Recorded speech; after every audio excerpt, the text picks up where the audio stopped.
All right, guys. Well, welcome to In Conversation. This has to be like our fifth or sixth episode that we've done. We started this last year, and for those of you who don't know, In Conversation is just a series that we started where we are in conversation with artists, talk to them about who they are, and have it be an authentic conversation. So I'm joined by Adrian Weber, who I met in 2018, I think. I would want to say 2018. We'll say 2018, yeah. And I think we found each other through Instagram and got to know one another. He's from Clarion, PA, which is where my grandparents have lived. My mom was raised here. My aunt was raised here their whole lives and kind of lived a double life here as well myself. And it was cool. I mean, like, I don't think I've ever told you this before, but it was really cool being able to find somebody who was within the art field that I was able to, like, meet up with and hang out with and stuff from such a small area. And yeah, and I remember finding your work, and at the time when I found it, you were doing digital. I don't think you had moved into film yet. Yes. In 2018. Digital. Nikon. Yes. Entry level DSLR, yeah. Because I asked you. Yeah, I still have it. Yeah. I still have it, yeah. So I remember asking you, I was like, oh, what camera do you shoot with? Because I thought your stuff was so clean. And at the time, you were working a lot with... It's funny now, you look back, like, even my stuff, oh, God, my shit from 2018, I was like... But I guess, yeah, I mean, start off with what got you into photography? Like, what started it all? What started for me? So, I had a couple friends who were into it before I was. And I was playing baseball at the time. I love baseball. I mean, that's one of my jobs. I teach youth baseball and softball lessons. So I love the sport. But for me, like, the time was up, and I wanted to be done with it. And I didn't have really many other hobbies. So they kind of just got me into it. And then ever since that, I mean, I've loved it. I've always loved movies, and that kind of, cinematography always was interesting to me. And photography obviously fits that. And so, yeah, I mean, it was something that, since I've started, I've loved it. Yeah. So I actually started on I had my mom's, it's like an Olympus point and shoot from like the early 2000s. And like she had an SD card in it, and it was like 4 gigabytes. Yeah. Yeah, that's how I started. My friends got me into it. Yeah.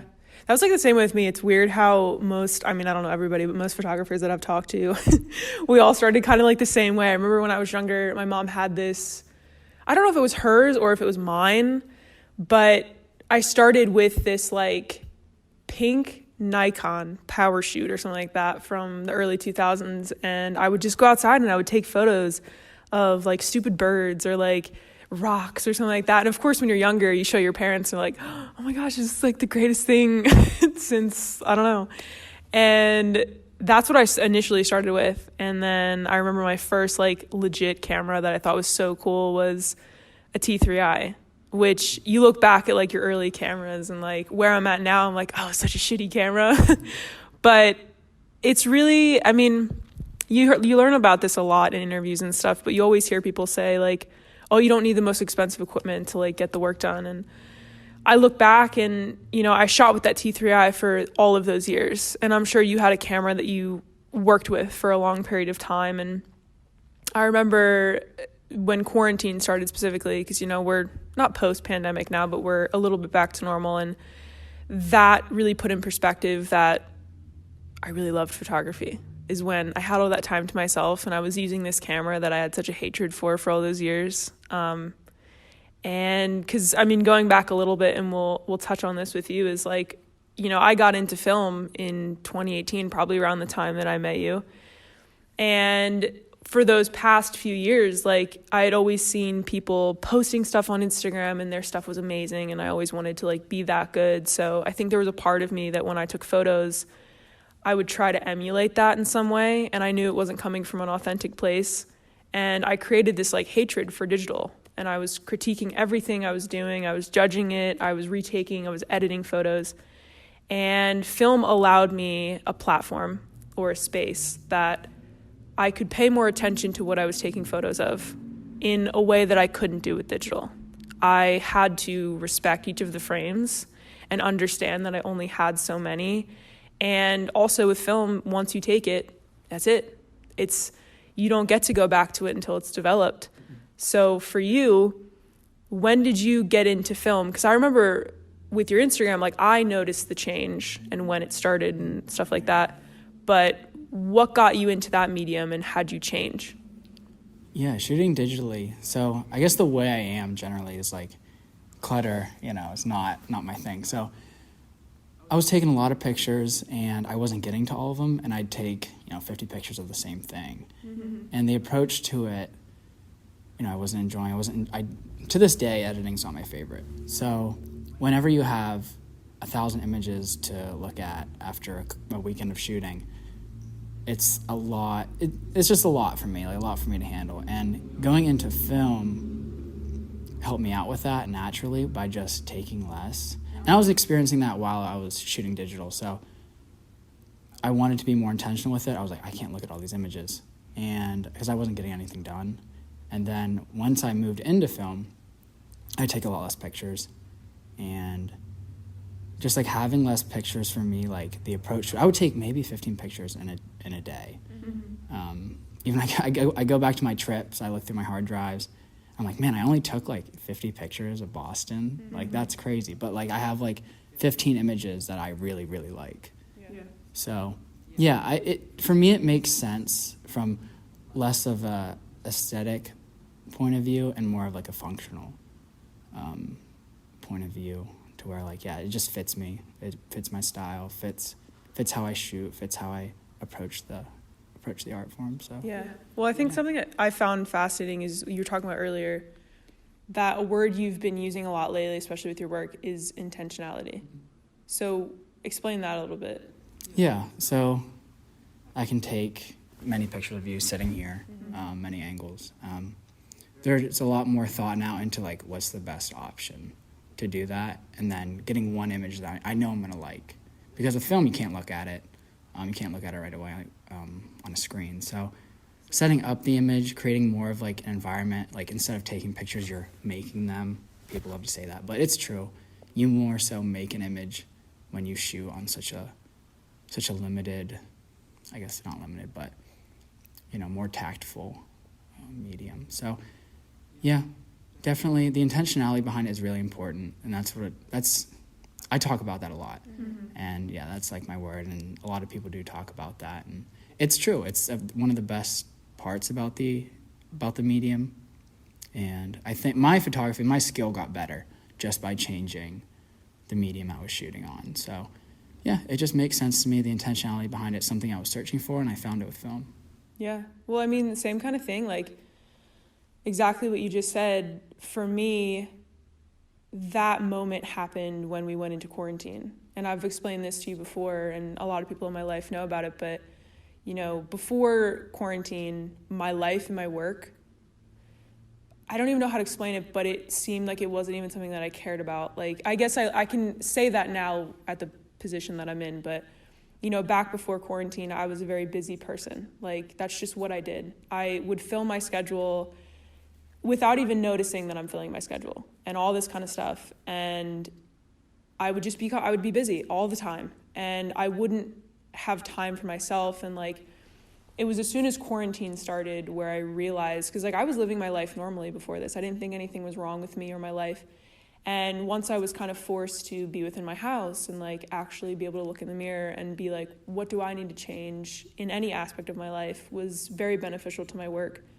And I told you this earlier, but like I had that film photography class that I was taking, and going home, we didn't have the lab to work with anymore. We didn't have those cameras to work with. That was completely stripped from us. And so I had to resort back to my digital camera, and I was my only subject. And before COVID, I never liked being in front of the camera. It wasn't something I was comfortable with. My confidence was very low. The person I presented myself as was a very insecure person, and that's a big reason why I wasn't in front.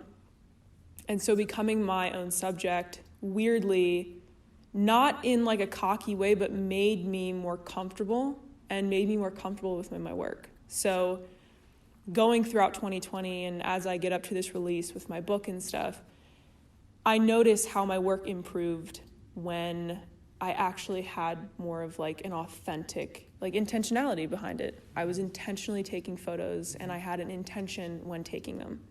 And I think a lot of that helped me also find myself, and that kind of went hand in hand with my work. So like, as I was figuring myself out more and my aesthetic, I guess, if you will, that showed a lot through my photos. And I think your body of work almost becomes a part of your personality. It's just like when people say, oh, you can tell a lot about a person through a playlist they make or the songs that they listen to. I think you can also tell a lot about a person through the photos that they take if they're a photographer. And yeah, I mean, that was a big thing for me. And we spoke about it at Michelle's before this, like the photos, like contrast is big with me. And I love it. Like, it's a part of who I am. It's a part of my work, the stuff that I'm proud of. So with you, how did you fall into the photos that you take and the film, I guess, what is it called? I'm completely blanking. The type of film that you use. So there's this part in this movie, it's called Lady Bird, where she's writing some paper, and she's talking to a teacher or a school principal, and, you know, she doesn't care about her home, or, you know, she talks bad about Sacramento. And the teacher's like, you write about Sacramento so beautifully. And you realize, like, so, like, I don't know if this is an answer to your question. I don't know. But, so with my thing, like, when you're young, you have aspirations, right? You want to go to a city, move somewhere different.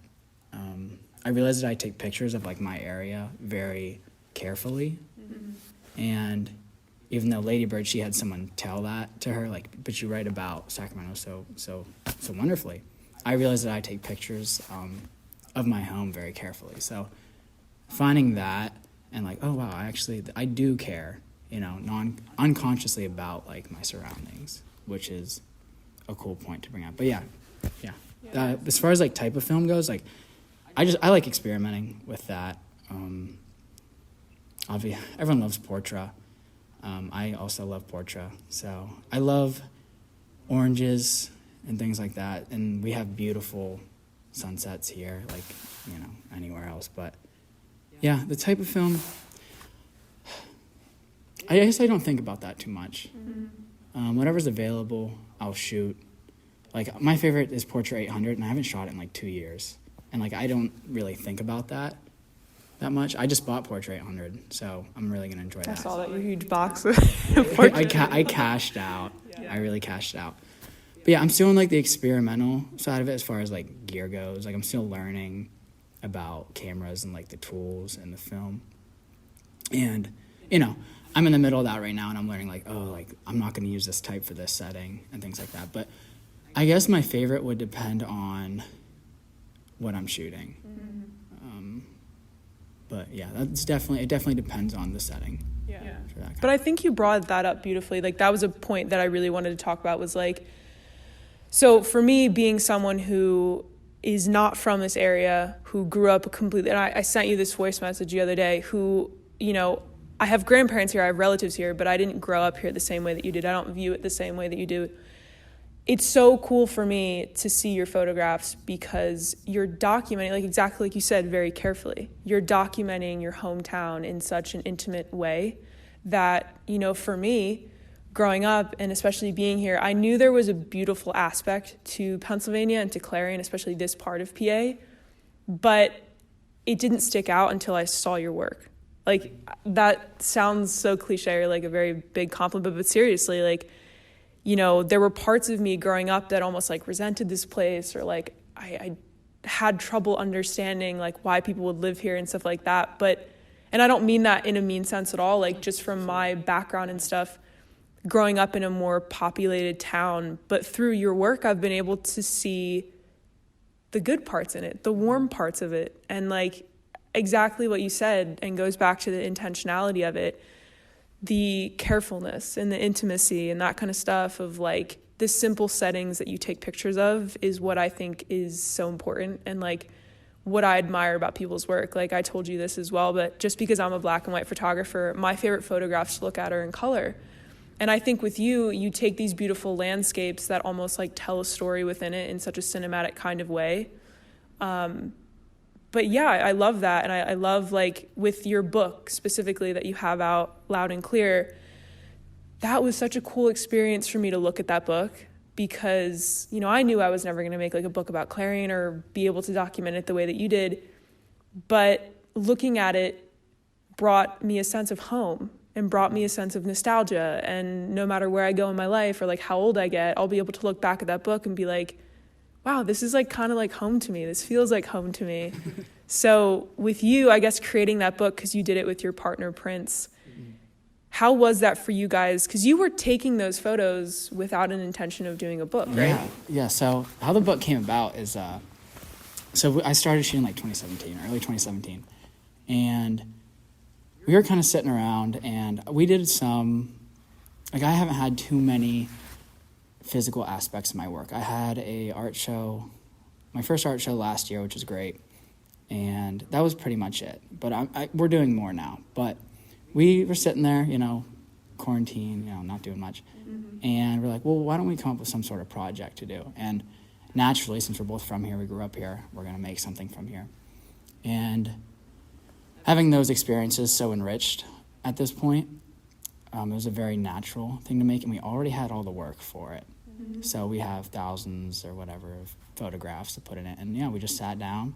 We printed out 4x6s at Walmart and laid them out, and then made the layout with those, and then made the book. So yeah, it was a very natural process. Like, I want to make eventually a project about ice fishermen, and with that, I'm gonna have to go out and shoot the book. With Loud and Clear, a book about home, the work's very natural. That's what I've been taking of. Some of the photos are from when I first started. And yeah, it was a very natural experience, like having the work done for you, you know. We came up with the work without knowing, and then the concept later, which is usually kind of like backwards, So yeah, a very natural experience, very nice. Glad we could put something together that we like. But that's even how I work too, like with my book. And I think it's cool to bring up that aspect, because I feel like a lot of art mediums as well, like music, sometimes like people either write the music first or they do the lyrics first. But that was the same way with me, and I think that's such a cool aspect about the book that you guys did, is the fact that you had already had this work.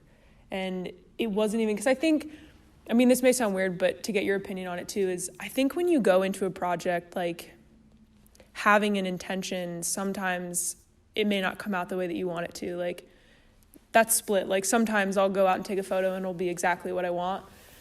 But I feel like some of the best projects come from you not even realizing you're doing it.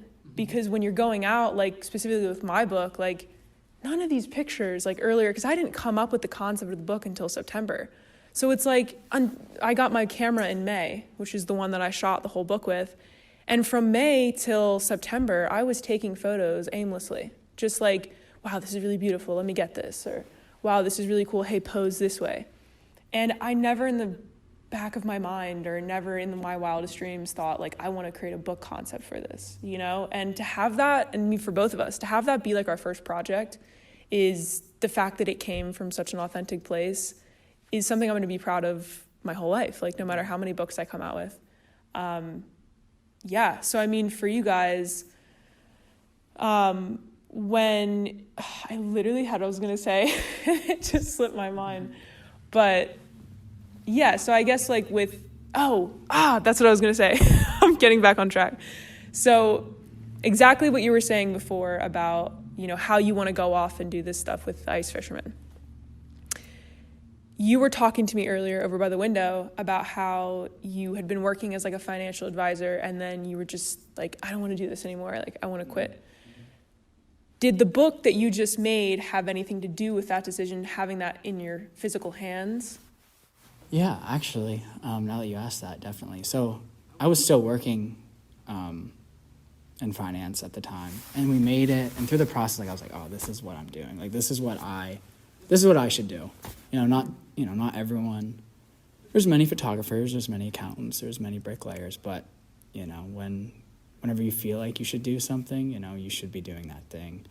And yeah, I just had an enlightening experience making the book, I guess. I didn't really think about that, but that definitely had something to do with it, that decision. Because it's not easy, like hearing you say that over there, and I mean, this conversation could go on forever, but I don't know if I talked about it to you before, but I think our whole lives, and this is a big realization that I've come into within the past few years, is like, for our whole lives, especially within America, I feel like we're so programmed to go to school for, 16 years in all. You go to school, you go to grade school, middle school, you go into high school. You, at 18, are supposed to figure out what you want to do with the rest of your life. You go to college, you graduate, you get a job, get a family, you have kids, and then that's what you do. Like, I think anybody can agree that's kind of what you're taught. But there's never that alternative of asking people, do you want to go to college? Do you want to go to school? Like, do you want to get married? I guess the big thing is, do you want? And last semester, I think I was taking a career management class, which it was a great class. I loved it. My teacher's in her 70s, and we met one time, like, separate from the class. And she told me some of the best advice that I ever was given. Is I was telling her about me moving to Europe and doing that kind of stuff, like, that's what I'm going to do next year. And I remember after I told her all of that, like, you're so accustomed to people, if it's not something that they're used to or something that they think you should do, there's always that knee-jerk reaction of like, oh, that's so far away, or that's so expensive, or that's so crazy. Yeah. And after I told her all these crazy things that I was going to do with my, like, young adulthood, the only thing she told me is, just know that this is not the dress rehearsal. This is the last performance in regards to life. Mm-hmm. This is all you get. There's no, oh, let's see how this goes. And maybe if it doesn't work out, at least I'll know next time. Mm-hmm. That's it. So it's like, that for me, I like almost teared up hearing her say that as someone her age, because it's like, seriously, if I don't go do these things when I'm young, or if I don't do the things that I'm passionate about, I'm going to be stuck being her age, looking back and saying, I wish. Mm-hmm. And I can't go back. So that's why I give you so much props, and that's why I wanted to get into that conversation, because for me, like, being a part of that class, I saw so many of my classmates like run around like trying to get resumes perfected and all these 9-to-5 jobs and like all this kind of stuff. But I really sat back and thought to myself, like, I wanted to ask them, like, is that really what you want to do? Mm-hmm. Like, do you really want to go get that 9-to-5 job? Or are you doing that because you've been told that that's what you need to do? Right. And so like when I came up with the idea for Europe, that's been something I've wanted to do since I was a kid, but I never had the means to do it because I was young. Whereas now being more of an adult, like, I'm just going to go do it. Mm-hmm. And I'm going to go see how it goes. Sure. Yeah. And so like with you, I thought it was so cool when you said that you wanted to go do a project about like ice fishermen. Mm-hmm. Yeah. That's very recent. Was in Erie or Presque Isle. I don't know if you've ever been there. The lake was frozen over and there were ice fishermen. I was like, wow, this would be a really cool project to do. I took pictures. They're fine, but I want to meet somebody, kind of interview them, go through their whole process. Maybe I'll catch a fish or something like that. Photo journalism yeah, kind of thing. Yeah, exactly. I think that'd be really cool. But yeah, that's hopefully I'll get to that soon. I'm working on a few other things, so I'm filling my life with projects. Yeah. You work for more work. Yeah. I forget who said that. I just heard it recently. I think I was watching YouTube with Prince, and it was I forget his name. I think it was Van Neistat, or the guy who I don't know, Tom. Oh, I think I know who you're talking about, but I don't know his name either.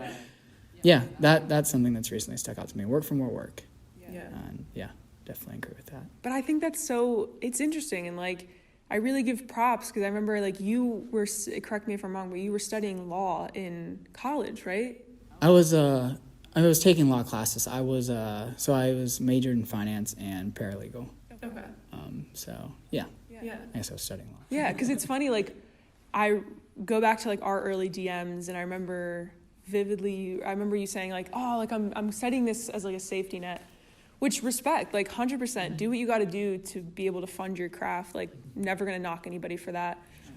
I think the difference in something I live by is like, I know how much I want to go do Europe, and I know how passionate I am about doing these things. So if someone shares that passion for their work, or being a stay-at-home mom, or like being someone who's studying something to fund their job, like 100% I sympathize with you, because I know that you're coming from a place of authenticity.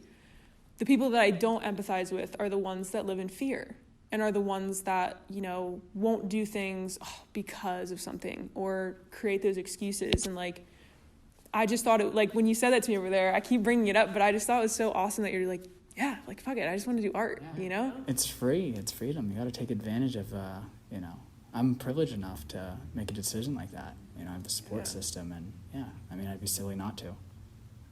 Yeah, absolutely. So, I mean, for you, like, I guess going from here, and I mean, I kind of look at it within my work too, but you had mentioned earlier such a good point of documenting our lives right now. And I kind of want you to like elaborate on that a little bit, but you had mentioned how, you know, who's documenting our life right now? Because most of it, like exactly what you said, when you go to museums and when you go to these places, you're viewing pictures that to us are like vintage, but at the time of the people taking them, that was what they were living through. So for you, I want you to elaborate a little bit on that, and like, do you think that ties into your work? I want it to. And going off that. So we look at the great photographers that we all look up to, like say I brought up Gordon Parks. He photographed his time and the setting he was in. And Ansel Adams, who photographed, I mean, I have this photo book by Ansel Adams. It's Grand Canyon and, you know, the Midwest. He's great. But I see how influential he is. And some of these pictures he's taken in the 30s, it looks like something, you know, Joe Greer shot on Instagram. So I look at that, I'm like, man, these guys are just shooting their time. Who's really doing that? Because, like, I know I kind of sometimes shoot for, like, this nostalgic feel. And they didn't really do that. Like, I don't know one great photographer who shot for the past. You know what I mean? Like, maybe there is, I just don't know them. But all the ones I look up to shot the time that they're kind of living in, and then some of these people didn't get their work recognized till long after they were dead, until we realized that, wow, this was important work that they were doing. And I hope there are photographers that are doing that now, but I definitely want to take that more into my intentionality to like photograph my time, photograph the time we are in now, because that's what's going to last. Not shooting the past. Someone's done that. But like Ansel Adams can't shoot what I'm shooting now, so I need to take advantage of that.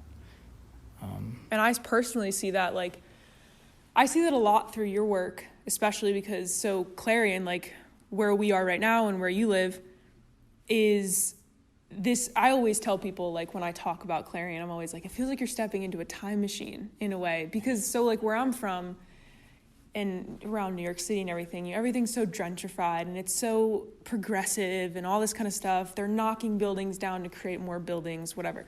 Whereas you come here and everything feels as if it was 50 years ago, to some extent. Like there's, you know, newer businesses, but you walk down Main Street and you go to where my grandma lives in Chippenville and Knox, and everything is, if it looks untouched, I guess.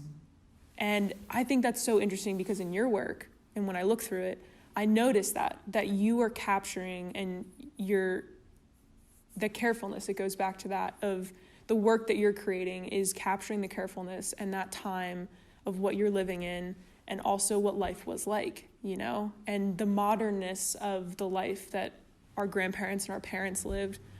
And I think that's so interesting, like, especially for me, and I was talking to you about this, like when COVID happened, I remember my mom told me, she was like, you need to document this, because we're never going to live in a time like this anymore. And even though like most of the photos in my book have nothing to do with COVID or any pictures of like wear a mask, it was really a way of me documenting my life. And like the book that I showed you is really a rough draft, because I'm going to add more photos in.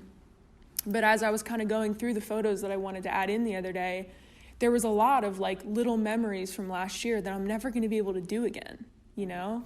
Like simple moments of like sitting by the fire with my friends every night. It's not going to happen again, because I'm back at work and I'm doing these things. And I think it's kind of cool to go reflect on your work as well, sure. Which is why I love the book aspect of things. Because there's going to come a time where loud and clear for you is going to feel so far away, but you're also going to remember the exact moments where you took those photos. Yeah, kind of solidifying its place in your memory, because a lot of those photos I forgot about. And in making the book, I could go back and see the work I did, how I've changed. it definitely marks it in time, which I think is important if you're photographing for the purpose of, what photography really is. I mean, it's capturing, essentially these small moments we have in our time and then solidifying it. And if you don't take advantage of that, not sure what else you're doing with photography. So, yeah, I hope, like I said, we need photographers who want to, photograph our time. I was like, oh, shit. Photographing the time that we live in and focusing on that, I think, is super important for me moving forward. And then making sure I use film in the proper way, in a non-aesthetic way, because, film's expensive and I see people wasting it. But, yeah, I really want to respect the camera, my subject, everything about it. I want to do very carefully, in a very careful manner, making sure I'm not doing too much. I don't want to lead astray just for the good shots that I can put on the internet and be done with, but making, we all want to make work that lasts, essentially, and that's, how I think I can go about doing it for me. Yeah. So. No, it's awesome, and that's such a good point and a great ending point as well. Is just, I think that's helped a lot of artists in COVID, and I use that because there's gonna come a time years from now where we're gonna look back and there were some really shitty moments, but at the same time, I think overall it really did a lot of good to certain artists, because especially with musicians, something I noticed with them a lot is the fact that a lot of the work that they produced last year, and some of my favorite artists, was a lot more, I guess I'll say, authentic to them, and sounded like it came from a place of, not doing it for anybody else, but doing it for them. And I think even with my work and your work, there's a part of it that shows through that really was done because you loved it, and you wanted to communicate that to the world. And I think that's one of the things that I'm so proud of the pandemic for. It sounds horrible, but I really try to show optimism for it, just because it allowed us time to really focus on our work. Yeah, you have to approach it with that mindset. It's not all for nothing. There's good that comes out of everything. So, yeah, that's a good mindset to have about it. Yeah, I really think that. I'm excited for your final product with your book. It's very good. Dude, thank you so much. Yeah, and I'm super excited. I loved your book when it came out, and I said this to you before, but it really inspired a lot of how I set mine up and stuff. But it's a really cool feeling to have a piece of you in physical form, and it's something you can show someone and not, it's not on your phone. Yeah, I'll take you a little more serious. Well, that was the thing for me, is sitting across from me at the cafe, watching. That was the first time another photographer had looked through my work and was able to comment on it, and I thought that was so cool, because I was like, man, it makes you feel proud of cool, I did something good, But yeah, no, I really appreciate you coming on and doing this, and thank you for being the first video one. Yeah, I loved it. First video. Let's go. Important. Our great setup. I was gonna say we currently have. Well, they might see it, but we currently have my camera set up on a lighter, on a dusty auditorium chair in the middle of this jam room. But I'm really excited to put this together and be able to have it in video form. And yeah, no, I really appreciate it. Of course. So thanks for coming on. Yeah, I loved it. Sweet. Awesome. All right, well, we will see you guys next time, and I think I cannot recall if this is the 4th or 5th, 6th episode, but whatever it is, this was Adrian Weber, and... First video. First video, don't remember. Yeah, or don't forget. But yeah, sweet. Well, I'm excited for you guys to see it, and yeah, until next time. All right, thank you. Yeah.